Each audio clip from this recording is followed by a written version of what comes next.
DCB മീഡിയയുടെ daily അപ്ഡേറ്റ്സിലേക്ക് സ്വാഗതം. ഇന്ന് ഓഗസ്റ്റ് 19 ബുധനാഴ്ച. ഇന്നും വരും ദിവസങ്ങളിലും നിങ്ങൾ ശ്രദ്ധിക്കേണ്ട പ്രധാന അറിയിപ്പുകളാണ് ഷെയർ ചെയ്യുന്നത്. ഒന്നാമതായി, ഓണം കണക്കിലെടുത്ത് ഓഗസ്റ്റ് മാസത്തെ ക്ഷേമ പെൻഷൻ വിതരണം ഇന്ന് 19-ാം തീയതി മുതൽ സംസ്ഥാനത്ത് ആരംഭിക്കുകയാണ്. സാധാരണ എല്ലാ മാസവും 25-നാണ് വിതരണമെങ്കിലും ഓണം പ്രമാണിച്ച് 19-ാം തീയതി മുതൽ വിതരണം ചെയ്യുകയാണെന്ന് മുഖ്യമന്ത്രി VD സതീശനാണ് അറിയിച്ചത്. 2000 രൂപ വീതമാണ് ഓണക്കാല പെൻഷനായി 62 ലക്ഷത്തോളം വരുന്ന ഗുണഭോക്താക്കളിലേക്ക് ഇന്നു മുതൽ എത്തിച്ചേരുക.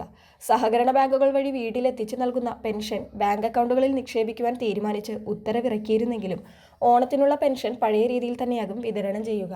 ഓഗസ്റ്റ് 31-ന് മുൻപ് വിതരണം പൂർത്തിയാക്കുവാനും ധനവകുപ്പ് നിർദ്ദേശിച്ചിട്ടുണ്ട്. അടുത്ത അറിയിപ്പ്, സംസ്ഥാന സർക്കാരിൻ്റെ അയ്യങ്കാളി നഗര തൊഴിലുറപ്പ് പദ്ധതിക്ക് കീഴിൽ കഴിഞ്ഞ സാമ്പത്തിക വർഷം 100 തൊഴിൽ ദിനങ്ങൾ പൂർത്തിയാക്കിയ 7089 കുടുംബങ്ങൾക്ക് 1200 രൂപ വീതം പ്രത്യേക ഉത്സവ ഭത്ത ഓണത്തിന് മുൻപ് വിതരണം ചെയ്യാൻ 85.6 ലക്ഷം രൂപ സർക്കാർ അനുവദിച്ചിട്ടുണ്ട്. രണ്ടാമത്തെ അറിയിപ്പ്, ലാഭനഷ്ടം നോക്കാതെ എല്ലാ സഹകരണ സംഘങ്ങളിലെയും ജീവനക്കാർക്ക് വാർഷിക വേതനത്തിൻ്റെ 8.33% ബോണസായി നൽകുമെന്ന് മന്ത്രി M. ലിജു അറിയിച്ചു. മാസവേതനം പരമാവധി 7000 രൂപ എന്ന തോതിലാണ് കണക്കാക്കുക.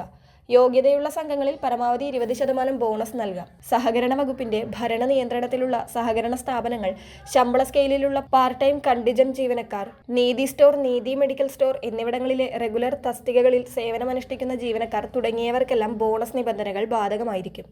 അതുപോലെ സഹകരണ പെൻഷൻകാർക്ക് 4500 രൂപയും സഹകരണ കുടുംബ പെൻഷൻകാർക്ക് 4000 രൂപയും ഉത്സവ ഭത്ത അനുവദിച്ചു.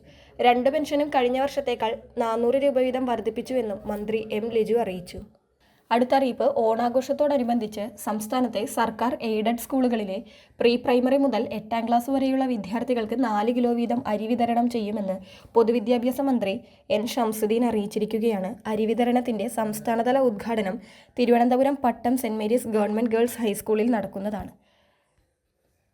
അടുത്തറിയിപ്പ്, ഡിജിറ്റൽ റീസർവേ നടപടികൾ പൂർത്തിയായ പ്രദേശങ്ങളിൽ സാങ്കേതിക അപാകതകൾ കാരണം ഭൂനികുതി സ്വീകരിക്കുന്നത് തടസ്സപ്പെടുന്നത് ഒഴിവാക്കാൻ പുതിയ മാർഗനിർദ്ദേശങ്ങളുമായി ലാൻഡ് റവന്യൂ കമ്മീഷണറേറ്റ് സർക്കുലർ പുറപ്പെടുവിച്ചിരിക്കുകയാണ്.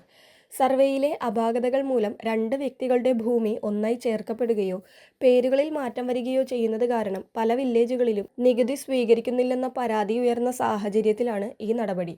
ഭൂവുടമകളുടെ ബുദ്ധിമുട്ടുകൾ ഒഴിവാക്കുന്നതിനും സർക്കാരിലേക്കുള്ള നികുതി വരുമാനം ഉറപ്പാക്കുന്നതിനുമായി പുറപ്പെടുവിച്ച പ്രധാന നിർദ്ദേശങ്ങളാണിവ.